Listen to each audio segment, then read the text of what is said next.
এটিকে কষ্ট দিতে নিষেধ করলেন। একই কূপ থেকে উট ও অন্য জন্তুদের পানি পান করাতো তারা। উট পানি পান করলে পানি দ্রুত শেষ হয়ে যেত। সালেহ আলাইহিসসালাম উটের জন্য একদিন ও অন্য পশুদের জন্য একদিন নির্ধারণ করে দিলেন। অনেকেই সালেহ আলাইহিসসালামের কথা মেনে নিল। এভাবে কিছুদিন চলল। তারা উটনি ও তার বাচ্চাদের কাছ থেকে উপকৃত হলো। এর মধ্যে তারা পানি নিয়ে উটের দিনটাকে ঝামেলা মনে করলো এবং উটটিকে হত্যা করতে ফন্দি আঁটলো। একসময় সামুদ জাতির মিজদা ও কাসার নামের দুই যুবক বিভিন্ন প্রলোভনের নেশায় মত্ত হয়ে উটটিকে হত্যা করলো। সূরা আরাফের ৭৭ নম্বর আয়াতে আল্লাহ তাআলা সেই অবস্থার বিবরণ দিয়ে বলেন, অতঃপর তারা উটনিকে হত্যা করলো এবং সেও প্রতিপালকের আদেশ অমান্য করলো। তারা বলল, হে সালেহ, এবার নিয়ে এসো যা দিয়ে আমাদের ভয় দেখাতে, তুমি যদি নবী হয়ে থাকো। এরপর সামুদ জাতির এমন দাম্ভিকতা বেশিক্ষণ আর স্থায়ী হয়নি। Our next stop is Jabal al-Banat.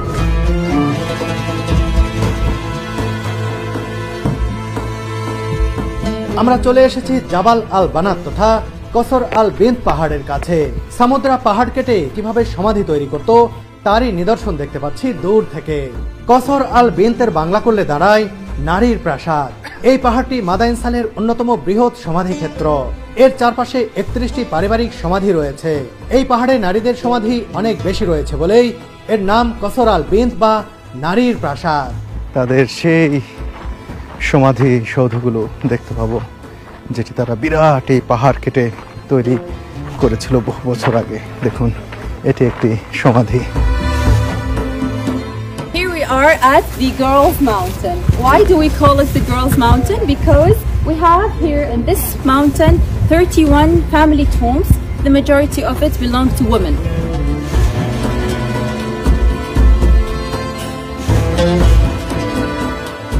সৌদিয়ান নারী গাইড নাবাতিয়ানদের এই সমাধির ইতিহাস ও বিভিন্ন দিক খুব সুন্দরভাবে বর্ণনা করছেন। সেই সময় নাবাতিয়ান তথা সামুদ্রা বিভিন্ন স্থানে ঘুরতে যেত এবং বিভিন্ন প্রান্তের পর্যটকদের স্বাগত জানাতো এখানে। তাই তো তাদের এই স্থাপনায় গ্রিক সহ বিভিন্ন সভ্যতার ছাপ পাওয়া যায়। এখানে দেখুন, দরজার দুই পাশের দুটি পিলার রোমান সভ্যতার স্থাপত্যরীতির পরিচয় বহন করে এবং পিলারের উপরে বসানো হয়েছে নাবাতিয়ানদের ক্রাউন তথা মুকুটের অবয়ব। আর দরজার উপরে রয়েছে ঈগলের মূর্তি। নাবাতিয়ানদের অনেকে গডেস দুশারাকে স্রষ্টা মনে করত এবং তারই প্রতিচ্ছবি হলো ঈগল। আর ঈগলের নিচে রোমান ধাঁচের ট্রায়াঙ্গেলের ভিতরে খোদাই করা হয়েছে গ্রিক পুরাণের চরিত্র মেসুদার মুখাবয়ব, যার মাথায় চুলের পরিবর্তে থাকতো অজস্র সাপ। গ্রিক পুরাণ অনুসারে মেসুদার দিকে কেউ তাকালে সে পাথর হয়ে যেত সাথে সাথে। নাবাতিয়ানরা মনে করত সব রকম অমঙ্গল থেকে এই সমাধিসৌধকে রক্ষা করছে মেসুদা। আর ঈগলের উপরে যে শিলালিপি দেখতে পাচ্ছেন, এখানে এই সমাধির মালিকের পরিচয়, গোত্র পরিচয় এবং সেই সময়ের নগর শাসক সম্পর্কে সংক্ষেপে লেখা রয়েছে। শিলালিপি অনুসারে এই সমাধির মালিক ঈদ ইবনে ওবায়দা, যিনি এখানকার সেনাপ্রধান ছিলেন। সেই সময়ে নাবাতিয়ান জনগোষ্ঠীর মধ্যে যারা সবচেয়ে প্রভাবশালী ছিলেন, ধনী ছিলেন, তাদেরকেই এভাবে সমাহিত করা হতো। এবং এখানে অনেক কিছু সিম্বলিক হিসাবে রাখা হয়েছে। ঠিক উপরে দেখতে পাচ্ছেন 5টি সিঁড়ির মতো রয়েছে।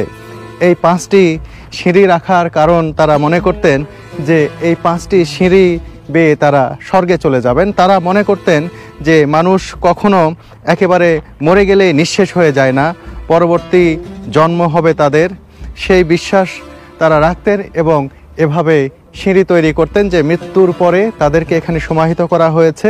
একসময় তারা